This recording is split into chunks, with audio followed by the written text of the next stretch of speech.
6, 5, 4, 3, 2, 1, 0. A decadência da mentira.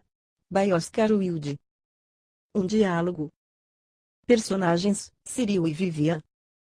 Cenário: a biblioteca de uma casa de campo em Nottingham City. Cyril, vindo do terraço pela janela aberta. Meu querido Vivian, não se feche o dia todo na biblioteca. Está uma tarde perfeitamente adorável. O ar está excelente. Há uma névoa na floresta, como o roxo florescer na meixeira. Deitemo-nos na grama e fumemos cigarros e desfrutemos a natureza. Vivian. Desfrutar a natureza. Eu sou feliz em dizer que perdi completamente essa faculdade. As pessoas nos dizem que a arte faz-nos amar a natureza mais do que amávamos antes, que revela-nos seus segredos, e que depois de um cuidadoso estudo de Corot e Constable vemos coisas nela que nos tinham escapado à observação. Minha própria experiência é que quanto mais estudamos a arte, menos nos importamos com a natureza. O que a arte realmente nos revela é a falta de ordem da natureza, suas curiosas rudezas, sua extraordinária monotonia, sua condição completamente inacabada. A natureza tem boas intenções, claro, mas, como disse uma vez Aristóteles, ela não pode levá-las adiante. Quando eu olho para uma paisagem não posso evitar de ver todos os seus defeitos. Ainda bem para nós, entretanto, a natureza ser tão imperfeita, ou então não teríamos arte alguma. A arte é nosso protesto vigoroso, nossa tentativa galante de ensinar a natureza ao seu lugar. Quanto à infinita variedade da natureza, isso é puro mito. Não é para ser achada na natureza em si.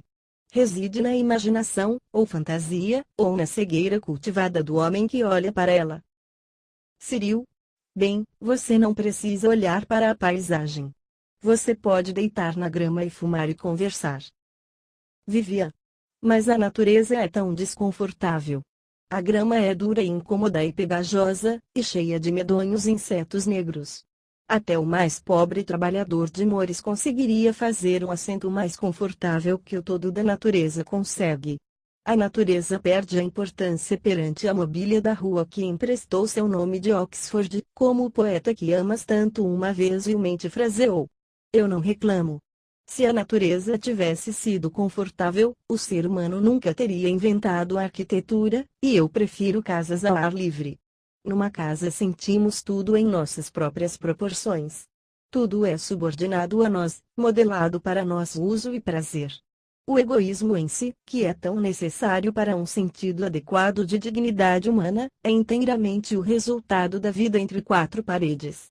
Do lado de fora nos tornamos abstratos e impessoais. Nossa individualidade absolutamente nos deixa. E então a natureza é tão indiferente, tão depreciativa. Sempre que estou andando no parque daqui sinto que não sou mais para ela que o gado que pasta no declive, ou a bardana que floresce na vala. Nada é mais evidente do que o ódio da natureza pela mente. Pensar é a coisa menos saudável no mundo, e as pessoas morrem disso tanto quanto morrem de qualquer outra doença. Por sorte, na Inglaterra pelo menos, o pensamento não está pegando. Nosso físico esplêndido como povo é inteiramente devido à nossa estupidez nacional. Eu só espero que sejamos capazes de manter esse grande histórico baluarte da nossa felicidade pelos muitos anos que virão, mas eu acho que estamos começando a ser super-educados, pelo menos todo mundo que é incapaz de aprender resolve ensinar isso é mesmo até onde nosso entusiasmo por educação chegou. Enquanto isso, é melhor você voltar para sua fastidiosa e inconfortável natureza, e me deixe para corrigir minhas provas. Cyril. Escrevendo um artigo.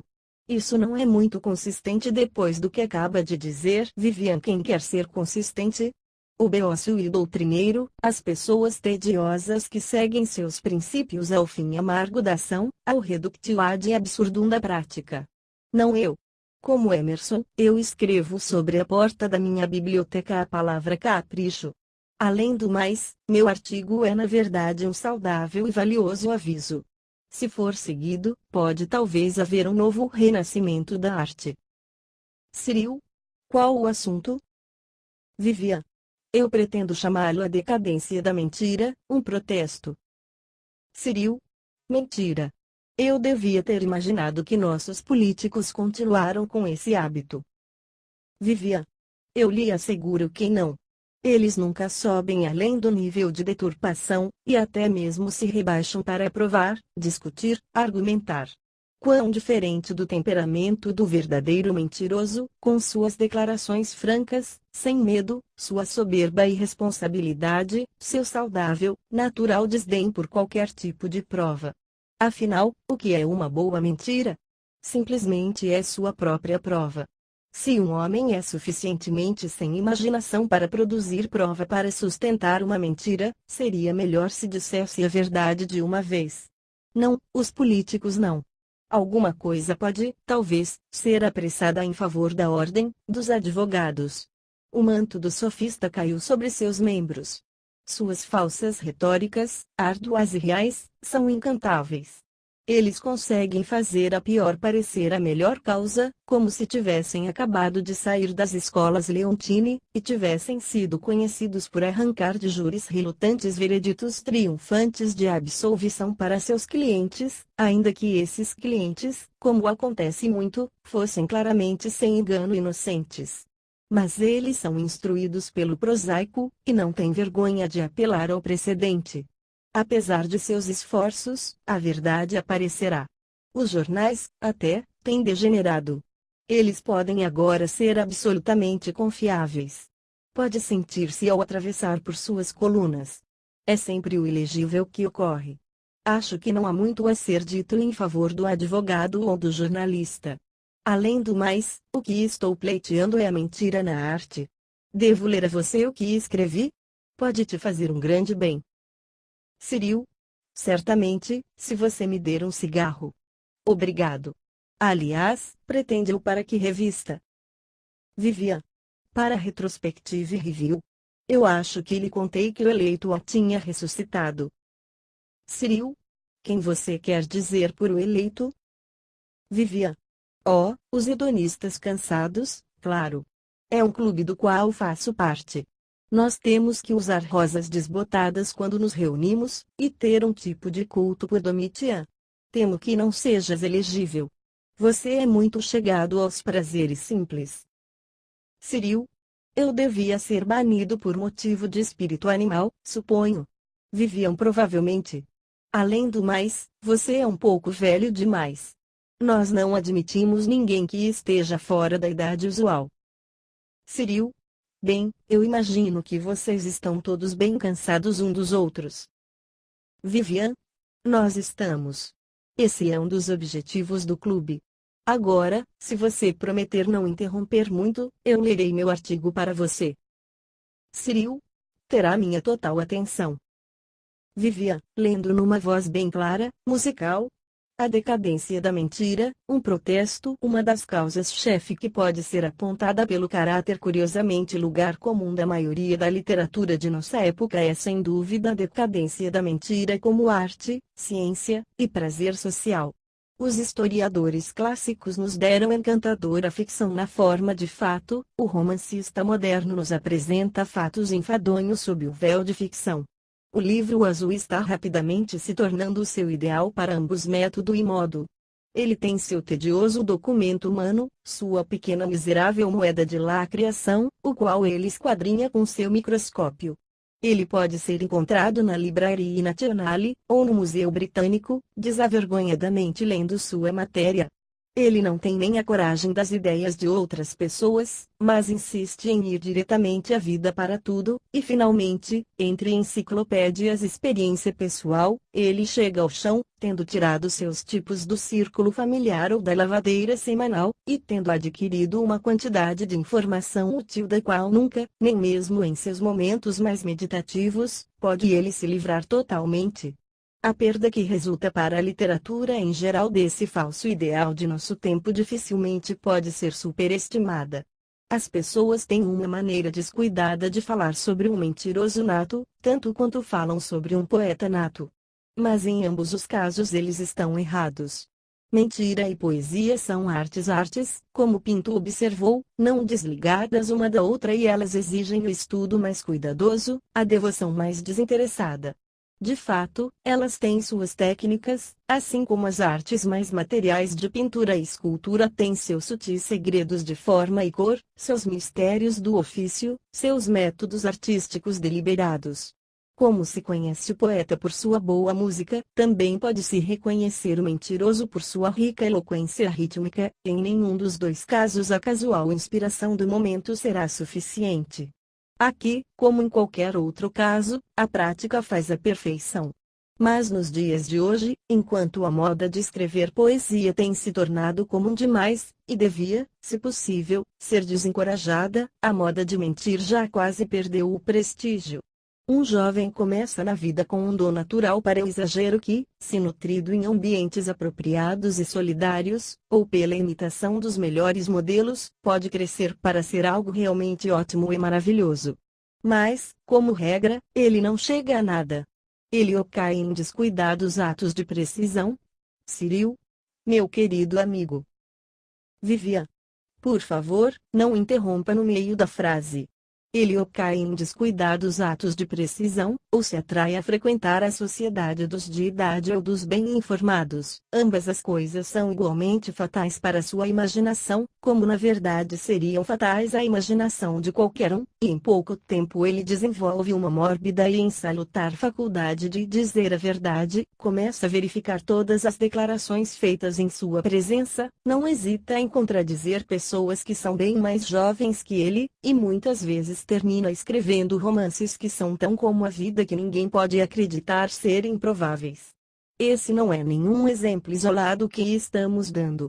É simplesmente um exemplo de muitos, e se alguma coisa não pode ser feita para pôr fim, ou ao menos modificar, a nossa monstruosa adoração dos fatos, a arte se tornará estéril, e a beleza passará longe da terra.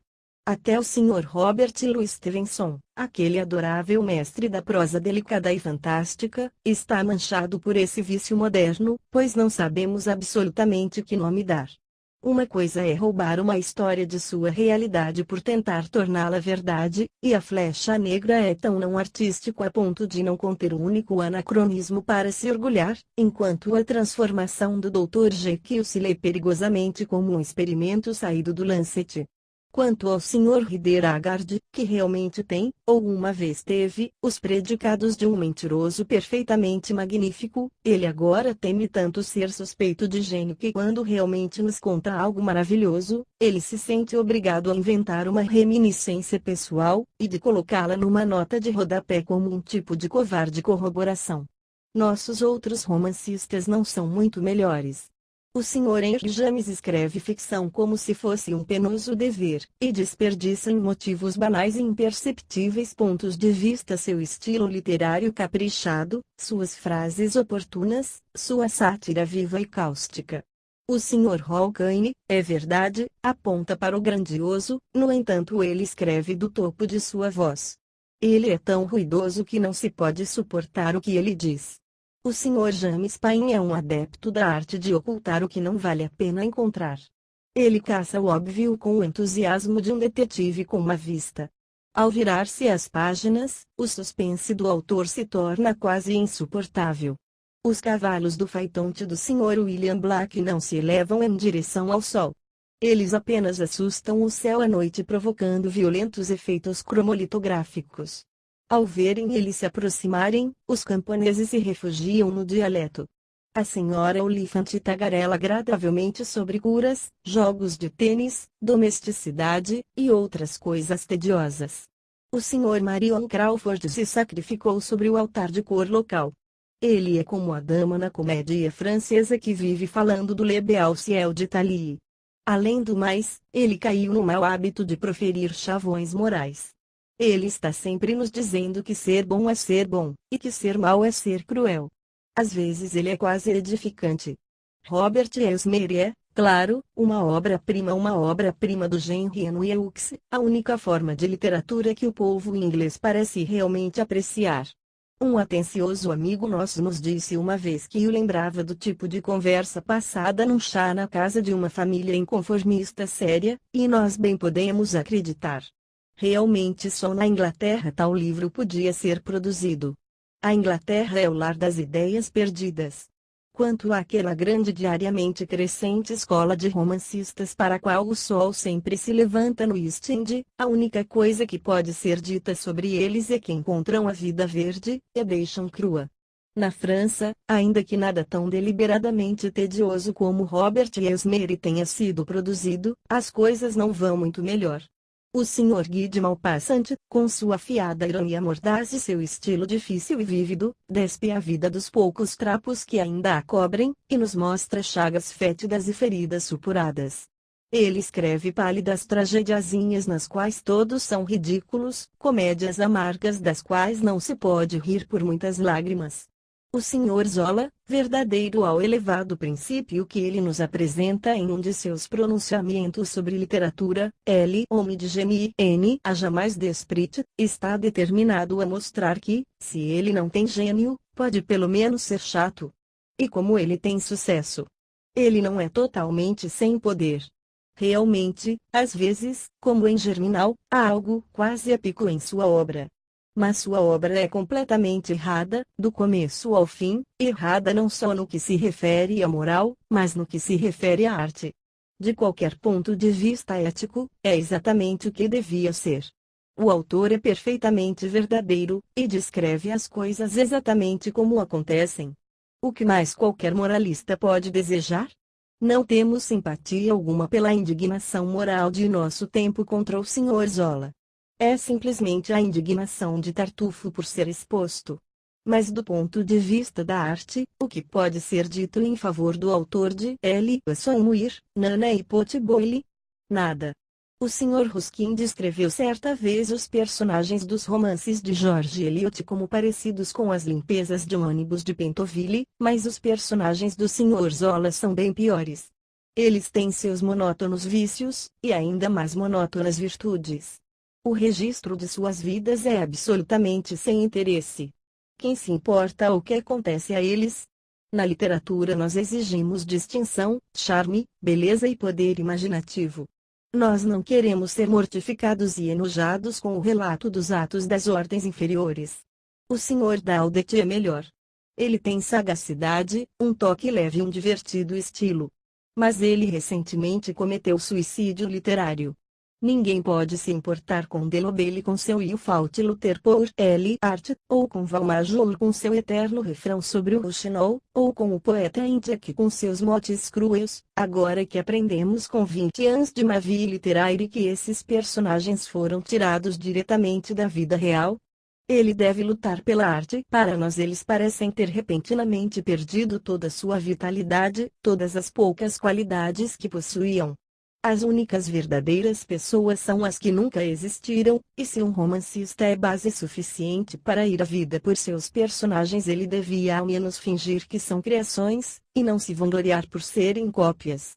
A justificação de um personagem em um romance não é que outras pessoas são o que eles são, mas sim que o autor é o que ele é. Do contrário, o romance não é uma obra de arte.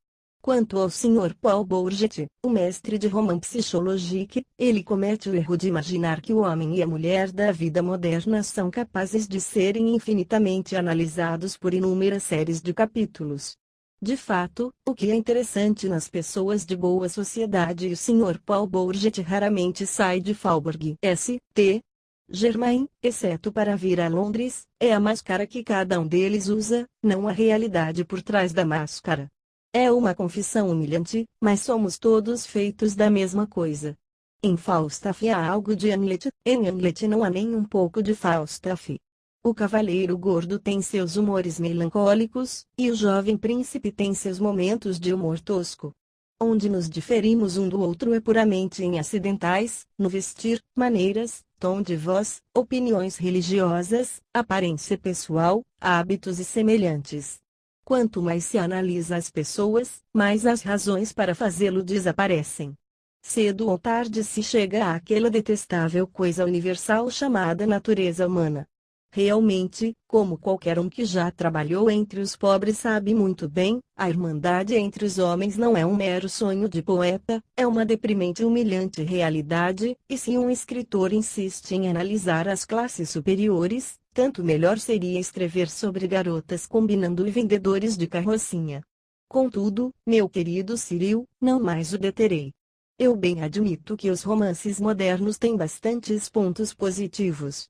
Só insisto que, como classe, são bem ilegíveis.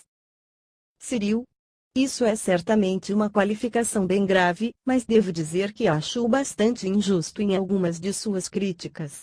Eu gosto de T. Ginster, e T. Dalterofiet, Le Disciple, e M.R. Isaacs, e quanto a Robert Elsmere, eu sou bem devotado a ele. Não que eu possa vê-lo como uma obra séria. Como uma exposição dos problemas que confrontam o cristão digno é ridículo e antiquado. É simplesmente literatura e dogma, de Arnold, com a literatura excluída. É tão atrasado quanto Evidências, de Pauley, ou o método de exegese bíblica de Colenso. Nem nada poderia ser menos impressionante que o desafortunado herói gravemente anunciando uma aurora que surgira tempos atrás, e seu verdadeiro significado se perde tão completamente que ele propõe continuar o negócio da velha firma sob o novo nome. Por outro lado, contém várias caricaturas inteligentes, e um monte de agradáveis citações, e a filosofia de Grimm prazerosamente adocica a chatice amarga da ficção do autor. Também não posso evitar de expressar minha surpresa por você não ter dito nada sobre os dois romancistas que está sempre lendo, Balzac e Georges Meredith. Certamente são realistas os dois. Vivian. A. Meredith. Quem pode defini-lo? Seu estilo é caos iluminado por feixes de luz. Como escritor ele conseguiu dominar tudo, exceto a linguagem. Como romancista ele consegue fazer tudo, exceto contar uma história. Como artista ele é tudo, menos articulado. Alguém em Shakespeare Stone, eu acho, fala de um homem que está sempre quebrando as canelas por sua sagacidade, e a mim parece que isso pode servir de base para uma crítica do método de Meredith. Mas o que quer que ele seja, não é um realista. Ou seria preferível dizer que ele é um filho do realismo que não está falando com o pai. Por escolha própria se fez romancista.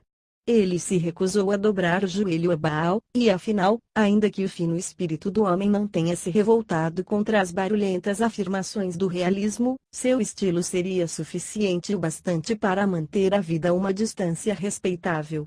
Afinal, ele plantou em volta de seu jardim uma cerca cheia de espinhos, e vermelha com rosas maravilhosas.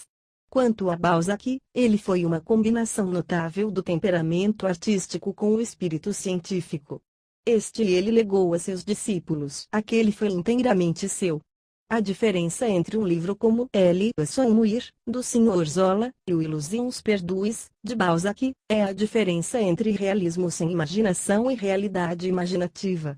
Todos os personagens de Balzac, disse Baudelaire, são presenteados com o mesmo ardor da vida que animou o próprio. Todas as suas ficções são tão profundamente coloridas como sonhos.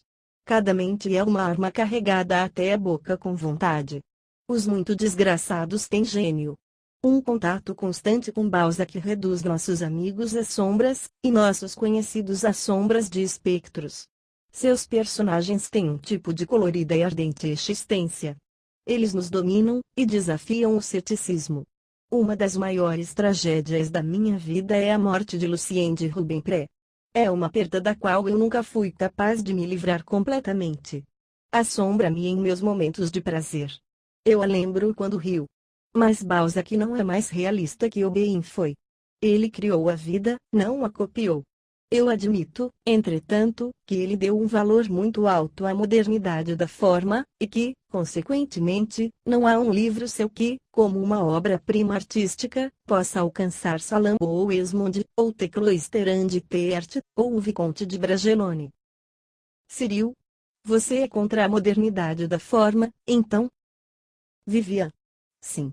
É um enorme preço a pagar por tão pobre resultado. Pura modernidade da forma é sempre de algum jeito vulgar. Não pode deixar de ser. O público imagina que, porque eles estão interessados nos seus arredores, a arte devia estar interessada neles também, e devia tomá-los como tema. Mas o mero fato deles estarem interessados nessas coisas os faz inapropriados à arte. As únicas coisas belas, como alguém uma vez disse, são as coisas que não nos concernem. Desde que uma coisa útil ou necessária ou nos afeta de alguma forma, tanto pela dor ou prazer, ou apela fortemente à nossa simpatia, ou é uma parte vital do meio em que vivemos, está fora da esfera adequada da arte. Para o tema da arte nós deveríamos ser mais ou menos indiferentes. Nós deveríamos, pelo menos, não ter preferências, parcialidades, ou qualquer tipo de sentimento partidário. É exatamente por ser ecubanada nós que seus lamentos são tão admirável motivo para uma tragédia. Eu não conheço nada em toda a história da literatura mais triste que a carreira artística de Charles Reade. Ele escreveu um belo livro, The Cloister and the Art, um livro tão superior a Romola quanto Romola é superior a Daniel Deronda, e desperdiçou o resto de sua vida numa tola tentativa de ser moderno, de chamar a atenção pública para o estado de nossos presídios, e a administração de nossos manicômios privados. Charles Dickens estava deprimente o bastante em sã consciência quando tentou excitar nossa compaixão pelas vítimas da administração da assistência social, mas Charles Reade, um artista, um erudito, um homem com um verdadeiro senso de beleza, bufando e urrando pelos abusos da vida contemporânea como um panfletário qualquer ou um jornalista sensacionalista, é realmente uma visão de fazer os anjos chorarem. Acredite em mim, meu querido Cyril, a modernidade da forma e a modernidade do tema são inteira e completamente erradas. Nós confundimos a farda comum da época com o vestuário das musas, e passamos os nossos dias nas ruas sórdidas e subúrbios horrorosos das nossas vice-cidades quando devíamos estar na encosta com Apolo. Certamente somos uma raça degradada, e vendemos nosso direito inato por uma desordem de fatos. Cyril, há algo no que você diz, e não há dúvida de que qualquer graça que possamos achar em ler um romance puramente modelo, raramente temos algum prazer artístico em relê-lo. E isso é talvez o melhor teste bruto do que é e do que não é literatura. Se não se pode ter prazer em ler um livro repetidas vezes, não há por que lê-lo vez alguma. Mas o que você diz sobre o retorno à vida e à natureza? É a panaceia que está sempre sendo recomendada a nós. Vivian. Vou lê-lo que digo sobre o assunto. A passagem vem depois no artigo, mas tanto melhor dá-la a você agora. O grito popular de nossa época é: retornemos à vida e à natureza. Elas recriarão a arte para nós, e trarão o sangue vermelho que corre em suas veias. Elas calçarão seus pés com velocidade e tornarão sua mão forte. Mas, ai, nós estamos enganados em nossos amáveis e bem-intencionados esforços. A natureza está sempre fora de época. E quanto à vida, ela é o solvente que destrói a arte, o inimigo que assola sua casa. Cyril, o que você quer dizer quando diz que a natureza está sempre fora de época? Vivian. Bem, talvez isso esteja meio críptico. O que quero dizer é isso. Se tomarmos natureza para significar simples e natural instinto em oposição à cultura consciente, a obra produzida sob essa influência é sempre fora de moda, antiquada e ultrapassada. Um toque da natureza pode transformar o mundo todo numa família, mas 2 toques da natureza destroem qualquer obra de arte.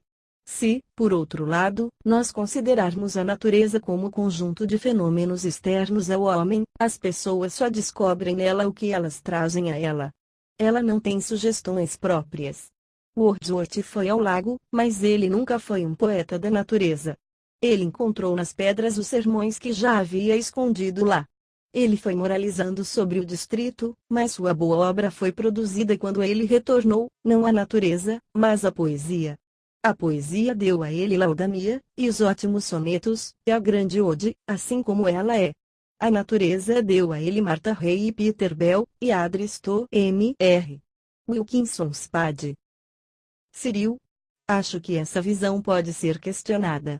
Eu estou mais inclinado a acreditar o impulso vindo de uma jovem árvore, apesar de que claro que o valor artístico de tal impulso depende inteiramente do tipo de temperamento que o recebe, para que o retorno à natureza significasse simplesmente o avanço a uma grande personalidade. Você concordaria com isso, eu imagino. No entanto, prossiga com seu artigo. Vivian, lendo. A arte começa com a decoração abstrata, com a obra puramente imaginativa e prazerosa lidando com o que é irreal e inexistente. Esse é o primeiro estágio. Então a vida fica fascinada com essa nova maravilha, e pede para ser admitida no círculo encantado. A arte toma a vida como a parte de sua matéria-prima, a recria, e a remodela em formas novas, é absolutamente indiferente a fatos, inventa, imagina, sonha, e mantém entre ela e a realidade a impenetrável barreira do belo estilo, do tratamento decorativo ou ideal. O terceiro estágio é quando a vida ganha vantagem, e arrasta a arte à selva. Essa é a verdadeira decadência, e é disso que estamos agora sofrendo. Veja o caso do drama inglês. Primeiro, nas mãos dos monges, a arte dramática era abstrata, decorativa e mitológica. Então ela recrutou a vida a seu serviço, e usando algumas das formas externas da vida, ela criou uma raça inteiramente nova de seres, cujas tristezas eram mais terríveis que qualquer uma que o homem já sentiu, cujas alegrias eram mais intensas que alegrias de amantes, que tinham a fúria dos titãs e a calma dos deuses, que tiveram monstruosos e magníficos pecados, monstruosas e magníficas virtudes. A eles ela deu uma linguagem diferente dessa do uso comum, uma linguagem cheia de música ressoante e doce ritmo, feita majestosa por solene cadência, ou feita delicada por fina rima, adornada com maravilhosas palavras, e enriquecida com grandiosa eloquência. Ela vestiu sua cria com inusitada roupa e deu-lhe máscaras, e ao seu comando o obsoleto mundo se levantou de sua tumba de mármore. Um novo César atravessou altivamente as ruas da Roma erguida, e com roxo barco à vela e remadores guiados por flauta outra Cleópatra passou pelo rio Antioquia. Antigos mitos, e lendas, e sonhos tomaram forma e substância. A história foi inteiramente reescrita, e dificilmente houve algum dramaturgo que não reconhecesse que o objeto da arte não é simples verdade, mas complexa beleza. Nisso eles estavam perfeitamente certos. A arte em si é mesmo uma forma de exagero, e a seleção, que é o espírito da arte, é nada mais que um modo intensificado de ênfase. Mas a vida logo arruinou a perfeição da forma. Até em Shakespeare podemos ver o começo do fim. Ele se mostra na gradual quebra do verso branco nas peças posteriores, no predomínio da prosa, e na superimportância dada à caracterização. As passagens em Shakespeare há muitas onde a linguagem é inculta, vulgar, exagerada, fantástica, até obscena, são inteiramente devido à vida pedindo por um eco de sua voz, e rejeitando a intervenção do belo estilo, através do qual sofreria para encontrar expressão. Shakespeare não é mesmo um artista perfeito. Ele é muito chegado a ir direto à vida, e pegar emprestado sua expressão natural. Ele esquece que quando a arte renuncia seu meio imaginativo ela renuncia tudo. Goethe diz, em algum lugar in der Beschränkung sich erst der Meister, é trabalhando dentro de limites que o mestre se revela, e a limitação, a condição de qualquer arte é o estilo. Entretanto, não nos prolonguemos mais sobre o realismo de Shakespeare. The Tempest é a mais perfeita das palinódias. Tudo o que desejamos apontar foi que a magnífica obra dos artistas elisabetanos e jacobinos continha em si mesma sementes de sua própria dissolução, e que, se auriu um pouco de sua força do uso da vida como matéria-prima, auriu toda sua fraqueza do uso da vida como método artístico. Como resultado inevitável dessa substituição de um meio imitativo por um criativo, essa rendição de uma forma imaginativa, nós temos o melodrama inglês moderno. Os personagens dessas peças falam no palco exatamente como falariam fora dele, eles não têm aspirações nem inspirações, eles são tirados diretamente da vida e reproduzem sua vulgaridade até o menor detalhe, eles apresentam o andar, maneiras, costumes e pronúncia de pessoas reais, eles passariam despercebidos em um vagão ferroviário de terceira classe. E quão cansativas as peças são! Elas não têm sucesso nem em produzir aquela impressão de realidade que almejam, e a qual é sua única razão de existir. Como método, o realismo é um completo fracasso. O que é verdadeiro sobre o drama e o romance não é menos verdadeiro sobre aquelas artes que chamamos decorativas. Toda a história dessas artes na Europa é o registro da luta entre orientalismo, com sua franca rejeição da imitação, seu amor por convenção artística, sua aversão pela verdadeira representação de qualquer objeto da natureza, e nosso espírito imitativo. onde quer que aquele tenha sido predominante, como em Bizâncio, Sicília e Espanha, por contato, ou no resto da Europa por influência das cruzadas, nós tivemos obras belas e imaginativas nas quais as coisas visíveis da vida são transmutadas em convenções artísticas, e as coisas que a vida não tem são inventadas e moldadas para o prazer dela. Mas para onde quer tenhamos voltado, a vida ou a natureza, nossa obra tem sempre se tornado vulgar, comum e desinteressante. A tapeçaria moderna, com seus efeitos de leveza, sua perspectiva elaborada, suas amplas extensões de céu devastado, seu fiel e laborioso realismo, não tem beleza alguma. O vidro pictórico da Alemanha é absolutamente detestável. Nós estamos começando a tecer possíveis tapetes na Inglaterra, mas apenas porque nós retornamos ao método espírito do leste. Nossos tapetes de 20 anos atrás, com suas solenes verdades deprimentes, sua vazia adoração à natureza, suas sórdidas reproduções de objetos visíveis, têm se tornado, mesmo ao filisteu, fonte de riso.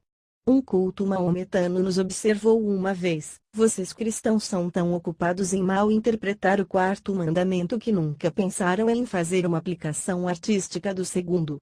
Ele estava totalmente certo, e toda a verdade do assunto é esta: a escola adequada para aprender arte não é a vida, mas a arte. E agora me deixe ler a passagem que me parece resolver a questão bem completamente. Não foi sempre assim. Não é preciso dizer nada sobre os poetas, pois eles, com a infeliz exceção do Sr. Wordsworth, têm sido bem fiéis à sua missão superior, e são universalmente conhecidos como sendo absolutamente não confiáveis.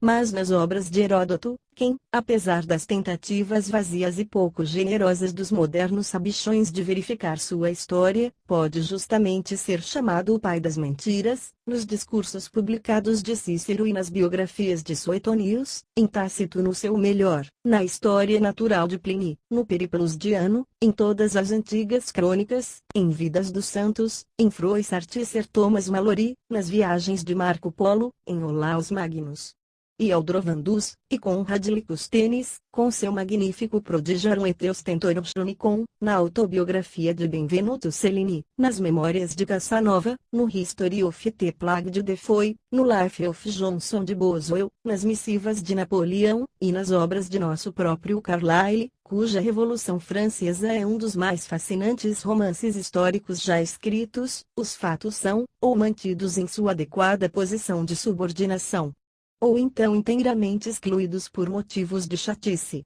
Agora, está tudo mudado. Os fatos não estão meramente achando um lugar na história, mas estão usurpando o domínio da fantasia, e invadiram o reino do romance. Seu toque frio está sobre tudo. Eles estão vulgarizando o ser humano. O comercialismo cru da América, seu espírito materialista, sua indiferença com o lado poético das coisas, e sua falta de imaginação e de altos inatingíveis ideais são inteiramente devido a esse país ter adotado como herói nacional um homem que, de acordo com sua própria confissão, foi incapaz de contar uma mentira, e não é muito dizer que a história de George Washington a cerejeira fez mais mal, e em um mais curto espaço de tempo, do que qualquer outra narrativa moral em toda a literatura. Cyril, meu querido garoto. Vivian. Eu lhe asseguro que é esse o caso, e a parte engraçada disso tudo é que a história da cerejeira é um completo mito. No entanto, você não deve pensar que estou muito desanimado com o futuro artístico da América ou de nosso próprio país. Ouça isto, de que alguma mudança terá lugar antes deste século ter chegado a seu fim não temos dúvida. Enfadada pela tediosa conversação em progresso daqueles que não têm nem o espírito para exagerar, nem o gênio para o romance, cansada da pessoa inteligente cujas reminiscências são sempre baseadas na memória, cujas declarações são invariavelmente limitadas pela probabilidade, e que está a qualquer hora propensa a ser corroborada pelo mais simples filisteu que por acaso esteja presente, a sociedade cedo ou tarde deve retornar ao seu líder. O culto e fascinante mentiroso. Quem foi ele que foi o primeiro que, sem ter nunca saído à rua de caça, contou ao perdido homem da caverna, ao pôr do sol, como ele arrastou o megatério da roxa escuridão de sua rubra caverna, ou assassinou o mamute num único combate e retornou com suas belas presas? Não podemos dizer, e nenhum de nossos antropólogos modernos, com toda sua fã na ciência, teve a vulgar coragem de nos contar. Qualquer que tenha sido seu nome ou raça, ele certamente foi o verdadeiro descobridor da comunicação social. Pois o objetivo do mentiroso é simplesmente encantar, deleitar, dar prazer. Ele é a base da civilização, e sem ele um jantar, mesmo nas melhores mansões, é tão entediante quanto uma palestra no Royal Society, ou um debate no Incorporated Authors, ou uma das ridículas comédias do Sr. Burnand. Nem será ele acolhido pela sociedade apenas. A arte, fugindo da prisão do realismo, correrá para cumprimentá-lo, e beijará seus falsos, belos lábios, sabendo que ele sozinho está em posse do grande segredo de todas as suas manifestações, o segredo de que a verdade é inteira e absolutamente uma questão de estilo, enquanto a vida pobre, provável, desinteressante vida humana cansada de se repetir pelo benefício do Sr. Herbert Spencer, historiadores e os compiladores de estatísticas em geral, irá humildemente segui-lo, e tentará reproduzir, no simples e ingênuo jeito dela, algumas das maravilhas de que ele fala. Não há dúvida de que sempre haverá críticos que, como um certo escritor do Saturday Review, censurarão seriamente o contador de contos de fada por seu defeituoso conhecimento de história natural, que medirão obras imaginativas por sua própria carência de qualquer faculdade imaginativa, e levantarão mãos manchadas de tinta em horror se um cavalheiro honesto, que nunca esteve mais longe que os teixos de seu jardim, escreve um fascinante livro de viagens. Como Sir Tony Mandeville, ou, como o grande Raleigh, escreve a história toda do mundo, sem saber absolutamente nada sobre o passado. Para se justificarem eles tentarão e se abrigarão sob o escudo daquele que fez Prospero mágico, e deu a ele Caliban e Ariel como seus serventes, que ouviu os tritões explodindo seus chifres em volta dos recifes coralinos da Ilha Encantada, e as fadas cantando umas para as outras num bosque perto de Atenas, que guiou os reis fantasmas numa obscura procissão através da nevoenta charneca escocesa, e escondeu Hecate numa caverna com as irmãs esquisitas.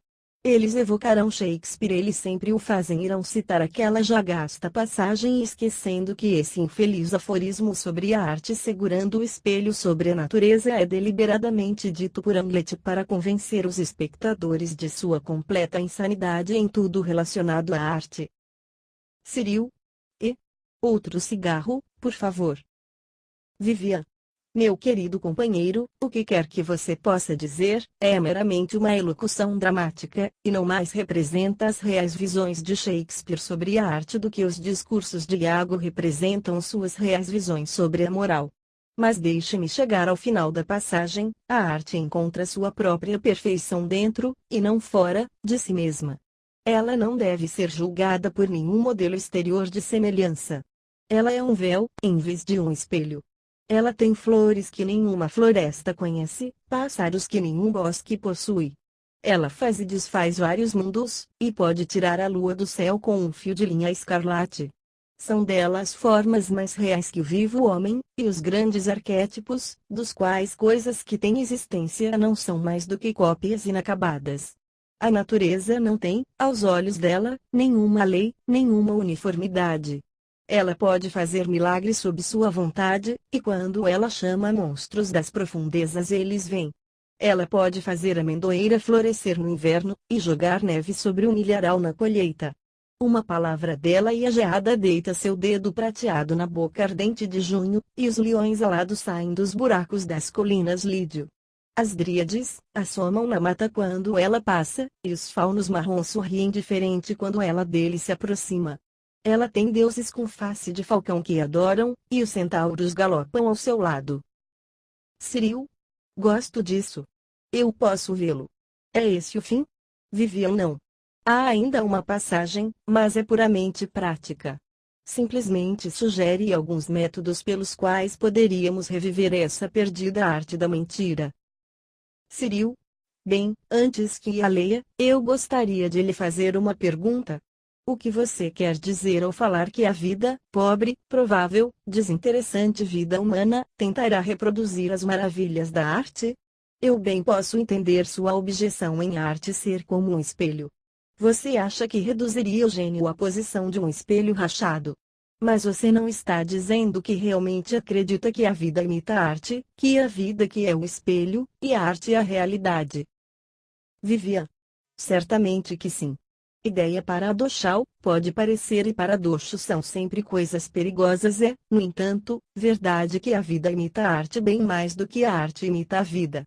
Nós temos todos visto em nossos dias na Inglaterra como um curioso e fascinante tipo de beleza, inventado e acentuado por dois imaginativos pintores, tem influenciado tanto a vida que sempre que se vai a uma vista privada ou a um salão artístico vê-se, aqui os místicos olhos do sonho de Rossetti, o longo pescoço de marfim, o estranho queixo quadrado, o vago cabelo solto que ele tão ardentemente amou, acolá a doce solteirice de T. Golden. Stair, a boca flor e a cansada amabilidade de Laus Amores, a face apaixonada e pálida de Andrômeda, as mãos magras e flexível beleza de Viviane Lindström. E sempre foi assim. Um grande artista inventa um tipo, e a vida tenta copiá-lo, reproduzi-lo numa forma popular, como um editor empreendedor. Nem Holbein ou Van Dyck encontraram na Inglaterra o que eles nos deram. Eles trouxeram seus tipos com eles, e a vida com sua afiada faculdade imitativa resolveu prover o mestre com modelos. Os gregos, com seu rápido instinto artístico, entenderam isso, e colocaram na câmara da noiva a estátua de Hermes ou de Apolo, para que ela pudesse carregar crianças tão adoráveis quanto as obras de arte que ela olhasse em seu êxtase ou dor.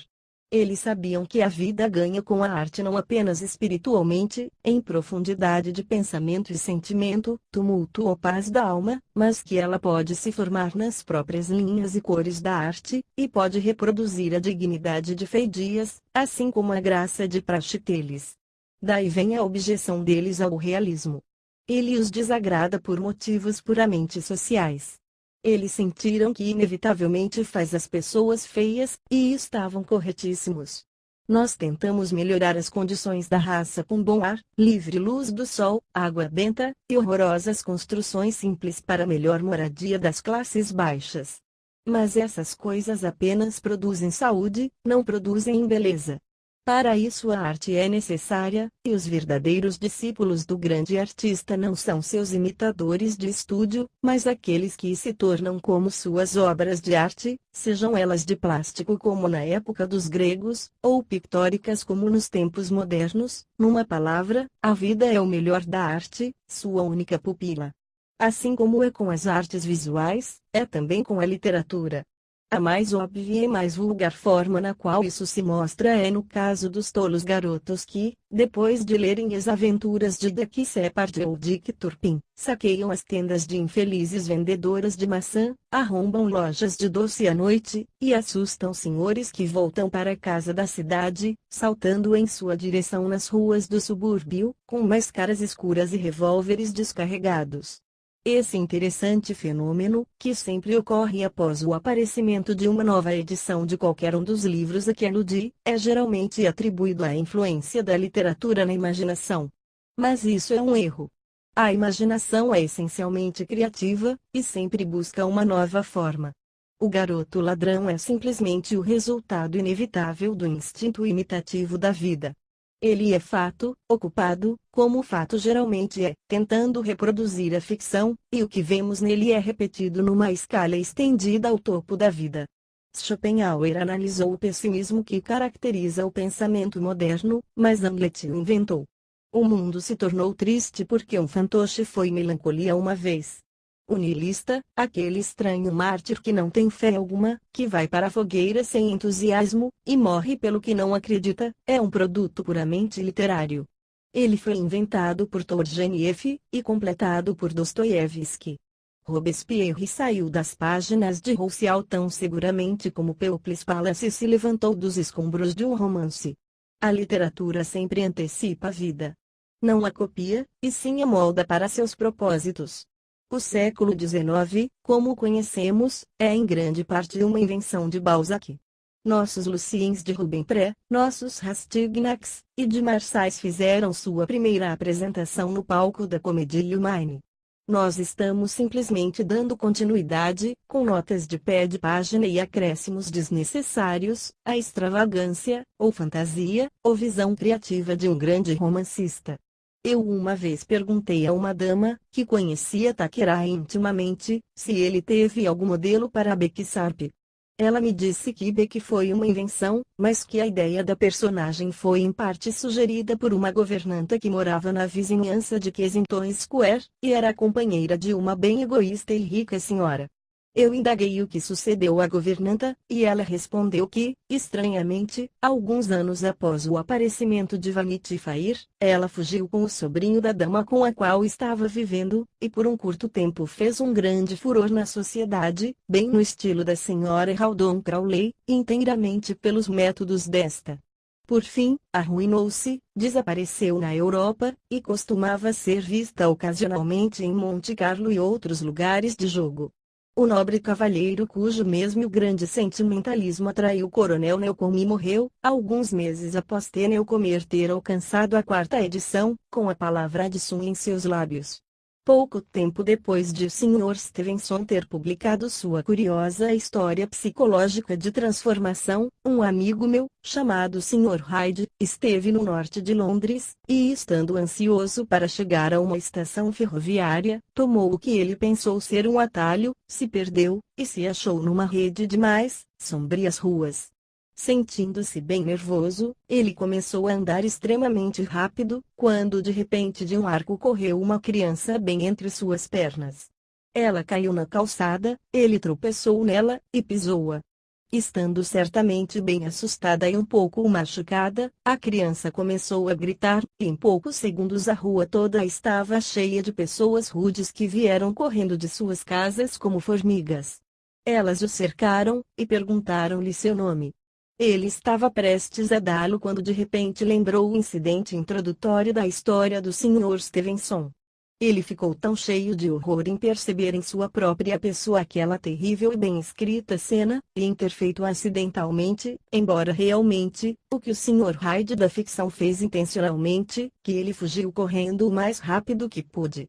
Ele foi, entretanto, seguido de bem perto, e por fim se refugiou em um consultório médico, cuja porta coincidiu de estar aberta, onde ele explicou a um jovem assistente, que coincidiu de estar lá, exatamente o que havia ocorrido. A multidão humanitária foi induzida por uma pequena quantia dada por ele, e assim que o caminho ficou livre ele se foi. Ao sair, o nome na placa de bronze do consultório chamou sua atenção. Era Jack Hill. Ao menos devia ter sido. Aqui a imitação, até onde chegou, foi, claro, acidental. No caso que segue a imitação foi consciente. No ano de 1879, logo depois de eu ter saído de Oxford, eu conheci numa recepção na casa de um dos ministros estrangeiros uma mulher de beleza bem curiosa e exótica. Nós nos tornamos grandes amigos, estávamos constantemente juntos. E, no entanto, o que me interessava mais nela não era sua beleza, mas sua personalidade, sua inteiramente indefinida personalidade. Ela parecia não ter personalidade alguma, mas simplesmente a possibilidade de muitos tipos. Às vezes ela se dava inteiramente à arte, transformava sua sala de desenho em um estúdio, e passava 2 ou 3 dias por semana em galerias ou museus. Então ela dava de frequentar reuniões de corrida, usar as roupas mais cavalescas, e não falar de outra coisa senão apostas. Ela abandonou a religião pelo mesmerismo, o mesmerismo pela política, e a política pelas emoções melodramáticas de filantropia. Na verdade, ela era um tipo de Proteus, e tão fracassada em todas as suas transformações quanto foi esse assombroso deus do mar quando Odisseu o apanhou. Um dia um folhetim se iniciou em uma das revistas francesas. Na época eu costumava ler histórias de folhetim, e eu bem lembro o choque de surpresa que senti quando cheguei à descrição da heroína. Ela era tão parecida com a minha amiga que eu lhe trouxe a revista, e ela se reconheceu nela imediatamente, e pareceu fascinada pela semelhança. Eu devia lhe contar, aliás, que a história foi traduzida de algum falecido escritor russo, então o autor não pegou seu tipo de minha amiga. Bem, resumindo, alguns meses depois estava eu em Veneza, e encontrando a revista na sala de leitura do hotel, eu peguei casualmente para ver o que havia sido da heroína. Foi o mais lamentoso conto, pois a garota terminou fugindo com um homem absolutamente inferior a ela, não só socialmente, mas também em personalidade e intelecto. Eu escrevi a minha amiga naquela noite sobre minhas opiniões sobre Tony Bellini, e os admiráveis gelos em Floriança, e o valor artístico das gôndolas, mas acrescentei uma nota sobre como sua equivalente na história se comportou de uma forma bem tola. Eu não sei por que adicionei, mas lembro de ter tido um certo medo de que ela pudesse fazer a mesma coisa. Antes de minha carta tê-la alcançado, ela tinha fugido com um homem que abandonou em 6 meses. Eu a vi em 1884 em Paris, onde ela estava morando com sua mãe. Lhe perguntei se a história tinha alguma coisa a ver com sua ação. Ela me disse que tinha sido um impulso absolutamente irresistível de seguir a heroína passo a passo em seu estranho e fatal progresso, e que foi com um sentimento de real terror que ela olhou os últimos capítulos da história. Quando eles apareceram, pareceu a ela que estava compelida a reproduzir eles em vida, e assim o fez. Foi um claríssimo exemplo desse instinto imitativo do qual eu falava, e um extremamente trágico. No entanto, não quero me estender mais em exemplos individuais.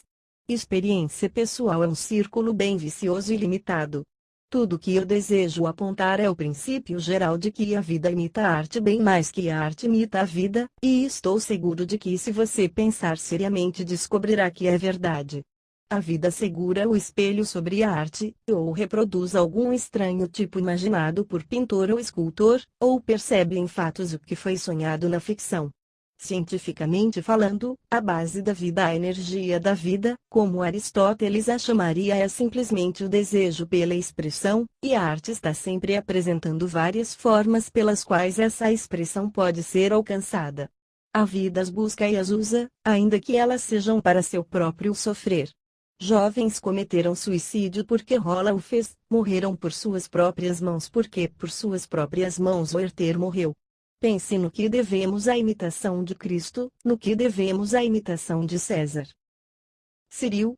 A teoria é certamente curiosa, mas para torná-la completa você deve mostrar que a natureza, não menos que a vida, é uma imitação da arte. Está preparado para prová-lo, Vivian, meu querido amigo? Eu estou preparado para provar qualquer coisa. Ciril. A natureza segue o pintor de paisagem, então, e toma dele seus efeitos? Vivian. Certamente. De onde, se não dos impressionistas, nós conseguimos essas maravilhosas névoas marrons que vêm deslizando nossas ruas abaixo, embaçando as lamparinas e transformando as casas em sombras monstruosas? A quem, se não a eles e seu mestre, devemos as adoráveis neblinas prateadas que afagam nosso rio, e transformam em indistintas formas de graça desvanecida ponte curvada e oscilante barcaça? A extraordinária mudança que aconteceu no clima de Londres durante os últimos 10 anos é inteiramente devido a uma particular escola de arte. Você sorri. Considere o assunto de um ponto de vista científico ou metafísico, você verá que estou certo. Pois o que é a natureza? A natureza não é nenhuma grande mãe que nos gerou. Ela é nossa criação. É em nosso cérebro que ela toma vida.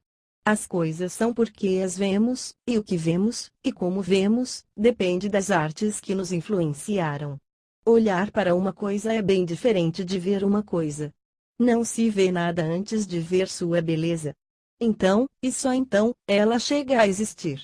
No presente, as pessoas veem nevoeiros, não porque há nevoeiros, mas porque poetas e pintores lhes ensinaram o misterioso encanto de tais efeitos. Pode ter havido nevoeiros por séculos em Londres. Eu ouso dizer que havia. Mas ninguém os viu, e portanto nada sabemos sobre eles. Eles não existiam até a arte os inventar. Agora, deve-se admitir, há nevoeiros ao excesso. Eles se tornaram o mero maneirismo de um clique, e o realismo exagerado de seu método dá às pessoas tediosas bronquite. Onde o culto consegue um efeito, o inculto consegue um resfriado. Então, sejamos humanos, e convidemos a arte a voltar seus maravilhosos olhos à outra parte. Ela já o fez, de fato. Aquela branca e bruxuleante luz do sol que se vê na França, com suas estranhas manchas malvas, e suas incansáveis sombras violetas, é seu último capricho, e, no todo, a natureza reproduz de forma bem admirável. Onde ela costumava nos dar corotes e dalbignis, ela nos dá agora primorosos monetes extasiantes pissaros. Realmente há momentos, raros, é verdade, mas ainda assim observados de tempos em tempos, quando a natureza se torna absolutamente moderna. Certamente que ela não é sempre confiável. O fato é que ela está nessa infeliz posição. A arte cria um efeito incomparável e único, e, tendo feito, passa a outras coisas. A natureza, por outro lado, esquecendo que a imitação pode ser feita à forma mais sincera de insulto, repete esse efeito até que nos tornemos todos absolutamente saturados. Ninguém com alguma cultura, por exemplo, fala hoje em dia sobre a beleza de um pôr do sol. Pôres do sol são bem antiquados. Eles pertencem à época em que Turner era a última nota em arte. Admirá-los é um nítido traço de temperamento provincialista. Por outro lado, eles continuam. Ontem à noite a senhora Arundel insistiu em que eu fosse à janela, e olhasse para o glorioso céu, como ela o chamou. É claro que tive de ir olhá-lo. Ela é uma dessas absurdamente bonitas filisteias às quais nada se pode negar. E o que era? Era simplesmente um Turner bem de segundo nível, um Turner de um período ruim, com todas as piores falhas do pintor exageradas e super enfatizadas. Claro, eu estou bastante pronto para admitir que a vida frequentemente comete o mesmo erro. Ela produz seus falsos Renés e seus Valtrins falsificados, assim como a natureza nos dá, num dia um duvidoso Cuipe, e noutro um Roussial mais que suspeito. Ainda assim, a natureza irrita mais quando faz coisas desse tipo. Parece tão estúpido, tão óbvio, tão desnecessário. Um falso Valtrin pode ser encantador. Um sílpe duvidoso é insuportável. No entanto, não quero ser tão duro com a natureza. Eu queria que o Channel, especialmente em Hastings, não parecesse tantas vezes com um Henry Moore, cinza pérola com luzes amarelas, porém, quando a arte é mais variada, a natureza será, sem dúvida, também mais variada. Que ela imita a arte, eu acho que nem seu pior inimigo negaria agora. É a única coisa que a mantém em contato com o homem civilizado. Mas eu provei minha teoria para a sua satisfação? Cyril, você aprovou para minha insatisfação, o que é melhor. Porém, mesmo admitindo esse estranho instinto imitativo na vida e natureza, certamente você reconheceria que a arte expressa o temperamento de sua época, o espírito de seu tempo, as condições morais e sociais que a cercam, e sob cujas influências é produzida. Vivian certamente que não. A arte nunca expressa nada além dela mesma. Esse é o princípio de minha nova estética, e é isso, mais que aquela ligação vital entre forma e substância, sobre a qual o Sr. Pater estende-se, que faz a música o tipo de todas as artes. Claro que nações ou indivíduos, com sua saudável vaidade natural que é o segredo da existência, estão sempre sob a impressão de que é deles que as musas estão falando, sempre tentando encontrar na calma dignidade da arte imaginativa algum espelho de suas próprias paixões conturbadas, sempre esquecendo que o cantor da vida não é Apolo, mas Marcias. Distante da realidade, e com seus olhos desviados das sombras da caverna, a arte revela sua própria perfeição, e a multidão perdida que assiste à introdução da maravilha, rosa de muitas pétalas, fantasia que é a sua história que está sendo contada a ela, seu espírito que está encontrando expressão numa nova forma. Mas não é. A grande arte rejeita o fardo do espírito humano, e ganha mais com um novo meio ou novo material do que com qualquer entusiasmo por arte, ou qualquer elevada paixão, ou com qualquer grande despertar da consciência humana. Ela se desenvolve somente em suas linhas. Ela não é simbólica de qualquer época. São as épocas que são seus símbolos. Mesmo aqueles que sustentam que a arte é representativa do tempo, lugar e povo não podem deixar de admitir que quanto mais imitativa uma arte é, menos representa a nós o espírito de sua época. Os perversos semblantes dos imperadores romanos olham-nos do infame pórfiro e jaspe manchada nos quais os artistas realistas do dia alegravam-se em trabalhar, e nós imaginamos que esses cruéis lábios e pesados e sensuais maxilares podemos achar o segredo da ruína do império. Mas não foi assim. Os vícios de Tibério não poderiam destruir aquela suprema civilização, não mais do que as virtudes dos antoninos poderiam salvá-la. Ela caiu por outras, por menos interessantes razões.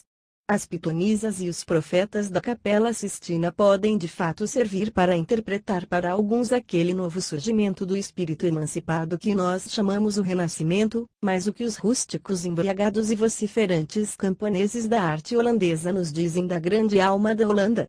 Quanto mais abstrata, mais ideal uma arte é, mais nos revela o temperamento de sua época.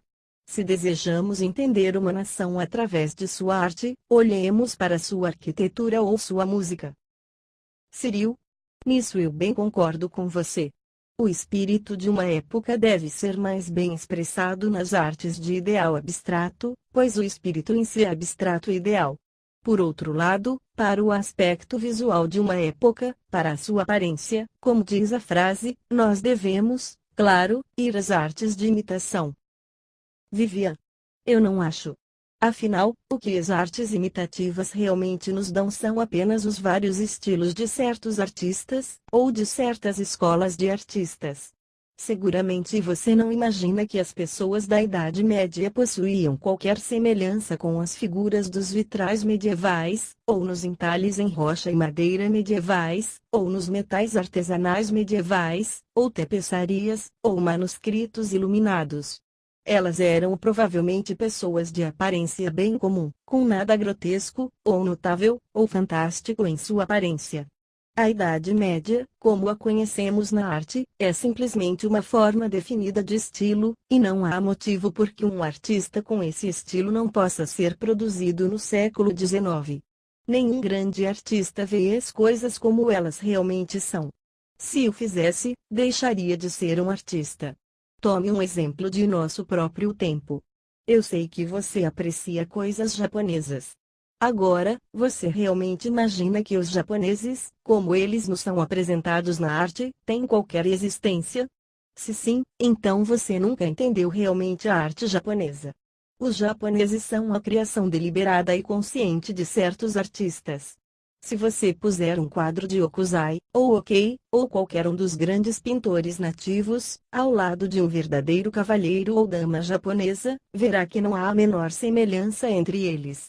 As pessoas mesmo que vivem no Japão não são diferentes da maioria do povo inglês, isto é, eles são extremamente comuns, e não têm nada de curioso ou extraordinário. Na verdade, o Japão todo é pura invenção. Não há tal país, não há tais pessoas. Um de nossos mais charmosos pintores foi recentemente à terra de Crisântemo na tola esperança de ver os japoneses.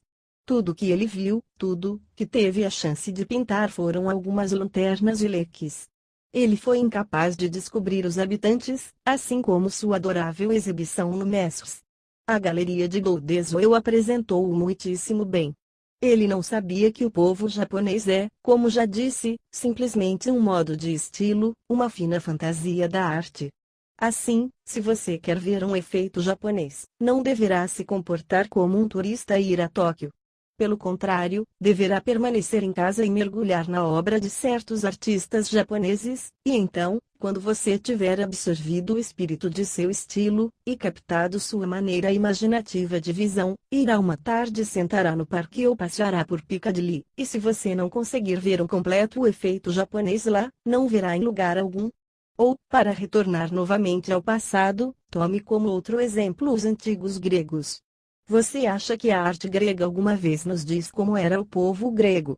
Você acredita que as mulheres atenienses eram como as figuras majestosamente augustas do friso do Partenon, ou como aquelas deusas maravilhosas que sentavam nos frontões triangulares da mesma edificação? Se julgar pela arte, elas certamente eram. Mas leia uma autoridade, como Aristófanes, por exemplo, descobrirá que as damas atenienses usavam espartilho justo, calçavam sapatos de salto alto, tingiam seu cabelo louro, pintavam e passavam rouge em suas faces, e eram exatamente como qualquer criatura tolamente na moda ou caída de nossos dias. O fato é que olhamos para trás no tempo inteiramente por meio da arte, e a arte, bem felizmente, nenhuma vez nos disse a verdade. Cyril. Mas os retratos modernos feitos por pintores ingleses, e eles? Certamente eles são como as pessoas que fingem representar. Vivian. Bastante. Eles são tão como elas que daqui a 100 anos ninguém acreditará neles. Os únicos retratos em que se acredita são retratos onde há muito pouco do representado, e bastante do artista. Os desenhos de Obein do homem e da mulher de seu tempo nos impressionam com o sentimento de sua absoluta realidade. Mas isso é unicamente porque Obein compeliu a vida a aceitar suas condições, a se restringir dentro das limitações dele, a reproduzir seu tipo, e a aparecer como ele desejasse que aparecesse. É o estilo que nos faz acreditar em algo nada além do estilo. A maioria de nossos pintores modernos de retratos estão fadados ao absoluto esquecimento. Eles nunca pintam o que veem. Pintam o que o público vê, e o público nunca vê nada. Cyril. Bem, depois disso acho que gostaria de ouvir o fim do seu artigo. Vivian. Com prazer. Se fará algum bem eu realmente não sei dizer. O nosso é certamente o mais enfadonho e prosaico século possível. Pois bem, até o sono nos enganou, e fechou os portões de marfim, e abriu os portões de chifre. Os sonhos das grandes classes médias deste país, como lembrado nos 2 pesados volumes do Sr. Mir sobre o assunto, e no Transações da Sociedade Psíquica, são as coisas mais deprimentes que já li. Não há nenhum pesadelo refinado entre eles. Eles são comuns, sórdidos e tediosos.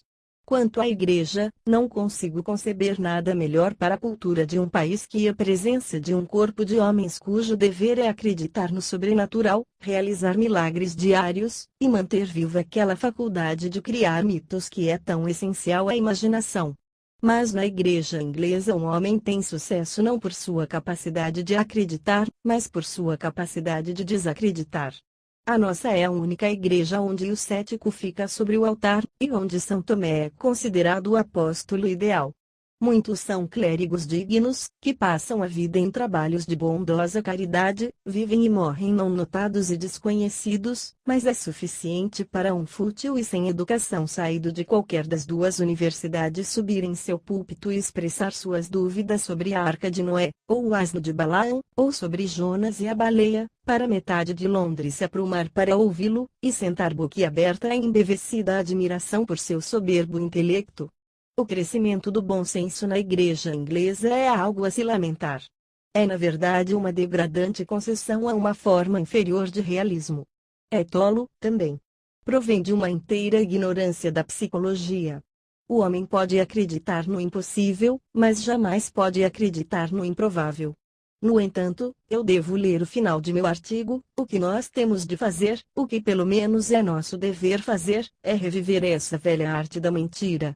Muito, é claro, pode ser feito, no sentido de educar o público, por amadores no círculo doméstico, em almoços literários, e em chás da tarde. Mas esse é apenas o lado leve e gracioso da mentira, como provavelmente foi ouvida em jantares de Creta. Há várias outras formas. Mentir para obter alguma vantagem pessoal imediata, por exemplo, mentir com um propósito moral, como é normalmente chamado apesar de ultimamente ter sido reprovado, foi extremamente popular no mundo antigo. Atena ri quando Odisseu diz a ela suas palavras de dissimulada trama, como fraseia o Sr. William Morris, e a glória da falsidade ilumina o pálido semblante do imaculado herói da tragédia euripidiana, e coloca entre as nobres mulheres do passado a jovem noiva de uma das odes mais primorosas de Horácio. Mais tarde, o que a princípio fora meramente um instinto natural foi elevado a uma ciência consciente. Regras elaboradas foram estabelecidas para orientar a humanidade, e uma importante escola da literatura cresceu em torno do assunto. De fato, a lembrança do excelente tratado filosófico de Sanchez sobre toda a questão, não há como não se lamentar por ninguém nunca ter pensado em publicar uma edição barata e condensada das obras desse grande casuísta. Um pequeno manual, quando e como mentir, se apresentado em uma forma atraente e não muito cara, iria sem dúvida obter uma grande venda, e provaria ser de grande uso prático a muitas pessoas honestas e de ideias sérias. Mentir para o aprimoramento do jovem, que é a base da educação domiciliar, ainda sobrevive entre nós, e suas vantagens estão tão admiravelmente colocadas à frente nos primeiros livros da República de Platão que é desnecessário se estender sobre elas aqui.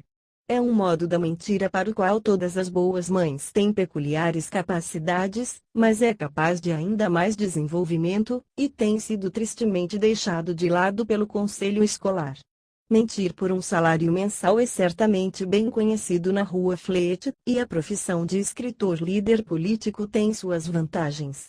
Mas é dito ser uma ocupação um tanto enfadonha, e certamente não leva muito além de um tipo de ostentosa obscuridade.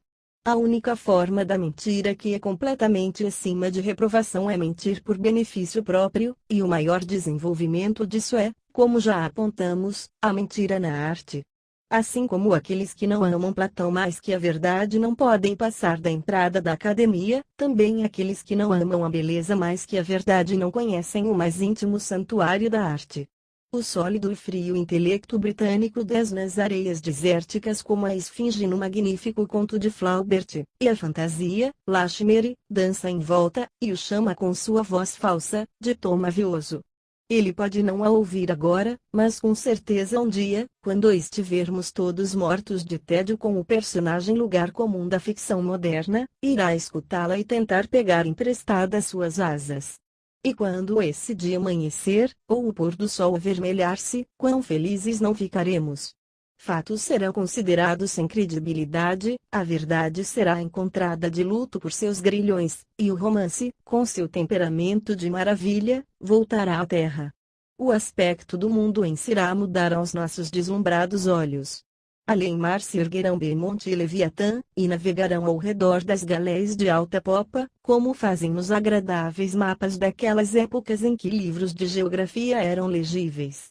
Dragões errarão por ermos lugares, e a fênix levantará voo de seu ninho de fogo em direção ao ar.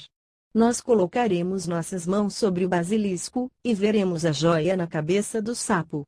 Mastigando ruidosamente suas aveias douradas, o hipogrifo ficará em nossos estábulos, e sobre nossas cabeças flutuará o pássaro azul cantando coisas belas e impossíveis, coisas que são adoráveis e que nunca acontecem, coisas que não são e que deviam ser. Mas antes disso suceder nós devemos cultivar a perdida arte da mentira. Ciril? Então devemos cultivá-la toda de uma vez. Mas para evitar qualquer erro eu quero que me conte brevemente as doutrinas da nova estética. Vivian. Brevemente, então, são estas. A arte nunca expressa nada além de si mesma. Ela tem uma vida independente, assim como o pensamento, e se desenvolve puramente em suas próprias linhas.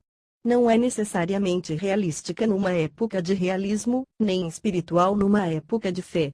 Bem longe de ser a criação de seu tempo, é geralmente em direta oposição a este, e a única história que preserva é a história de seu próprio progresso.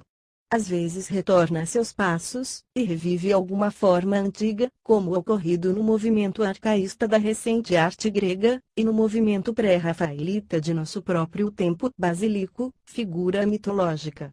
Serpente fantástica capaz de matar pelo bafo, olhar ou contato, outras vezes antecipa completamente sua época, e produz em um século obras que necessitam outro século para serem entendidas, valorizadas e apreciadas.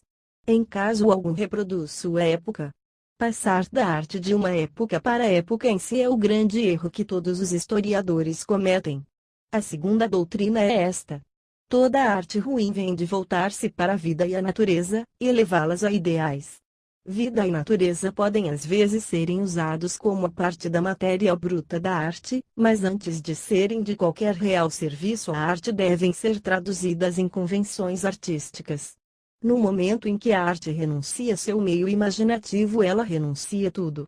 Como método, o realismo é um completo fracasso, e as duas coisas que todo artista deve evitar são modernidade da forma e modernidade do tema. Para nós, que vivemos no século XIX, qualquer século é um assunto adequado para a arte, exceto o nosso. As únicas coisas belas são as coisas que não nos dizem respeito. É, para ter o prazer de citar eu mesmo, exatamente porque Cuba não é nada para nós que suas tristezas são motivo tão adequado para uma tragédia. Além do mais, só o moderno se torna fora de moda. O Sr. Zola se senta para nos dar um retrato do Segundo Império. Quem se importa com o Segundo Império agora? É antiquado. A vida é mais rápida que o realismo, mas o romantismo está sempre na frente da vida. A terceira doutrina é que a vida imita a arte bem mais que a arte imita a vida. Isso resulta não apenas do instinto imitativo da vida, mas do fato de que o objetivo consciente da vida é encontrar expressão, e que a arte oferece certas formas belas através das quais ela pode realizar sua energia. É uma teoria que nunca antes foi posta adiante, mas é extremamente útil, e lança uma luz inteiramente nova sobre a história da arte. Segue-se, como consequência disso, que a natureza externa também imita a arte. Os únicos efeitos que ela pode nos apresentar são efeitos que já vimos através da poesia, ou em pinturas. Esse é o segredo do charme da natureza, assim como a explicação da fraqueza da natureza. A revelação final é que a mentira, a narração de belas inverdades, é o objetivo adequado da arte. Mas sobre isso acho que já fui extenso o suficiente.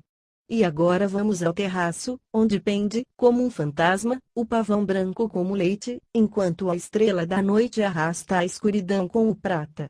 No crepúsculo a natureza se torna um efeito maravilhosamente sugestivo, e não sem seu encanto, embora talvez seu uso principal seja ilustrar citações dos poetas. Venha. Nós já falamos tempo suficiente. Fim.